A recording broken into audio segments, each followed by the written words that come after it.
দুর্নীতি মুক্ত বাংলাদেশ গড়তে, সুশাসন প্রতিষ্ঠা করতে, সকল শ্রেণী পেশার মানুষের অধিকার প্রতিষ্ঠা করতে মানুষের তৈরি করা মতবাদে হবে না, ইসলামে হবে।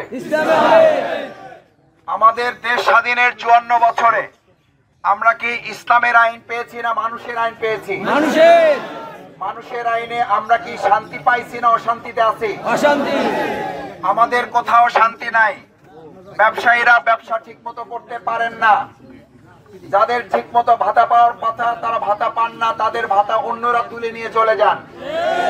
আমাদের অত্র এলাকায় যে চর আছে সেই চরগুলো দখল করে অন্যরা ভোগ করেন। আমাদের এলাকায় নদী ভাঙন আছে, এই নদী ভাঙন রোধ করার জন্য এই পর্যন্ত কেউ তেমন কোন উদ্যোগ গ্রহণ করেন নাই। অথচ এমপির পর এমপি হয়েছে। আমাদের এই দেশ স্বাধীনের পরে বাউফলে 54 বছরে আমরা বহু এমপি পেয়েছি। এবার আনারকলি গ্রামের ভাই বোনদের কাছে অনুরোধ করতে চাই, ব্যবসায়ীদের কাছে অনুরোধ করতে চাই, 2026 সালের ফেব্রুয়ারিতে ত্রয়োদশ সংসদ নির্বাচন যেটা হবে, সেই নির্বাচনে আমরা এবার এমপি চাই না, আমরা এবার একজন খাদেম সেবক চাই।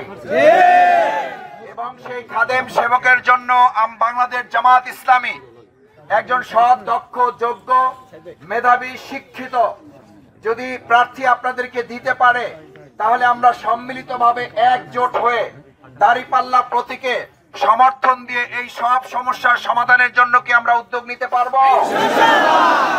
কারণ আমাদের সমস্যার সমাধান ব্যক্তি উদ্যোগ নিতে পারে, চেষ্টা করতে পারে, মালিক কে?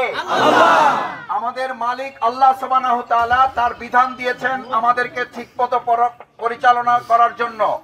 সেই বিধান মানুষের তৈরি করা না। বাংলাদেশ জামাত ইসলামী মাওলানা মওদুদী মরহুম রাহিমাহুল্লাহর কোন পদ্ধতি নিয়ে মানুষের কাছে আসে নাই। বাংলাদেশ জামাত ইসলামী এসেছে আল্লাহর দেওয়া আইন মহাগ্রন্থ আল কোরআনের আলোকে সমাজ পরিচালনার জন্য।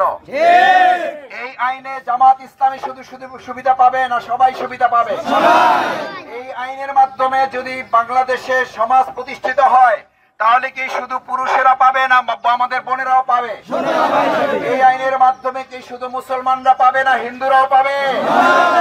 যদি তাই হয় তাহলে সেই ইসলামের পক্ষে এবার আমরা সবাই স্লোগান তুলতে চাই, সব মতবাদ দেখা শেষ, ইসলামের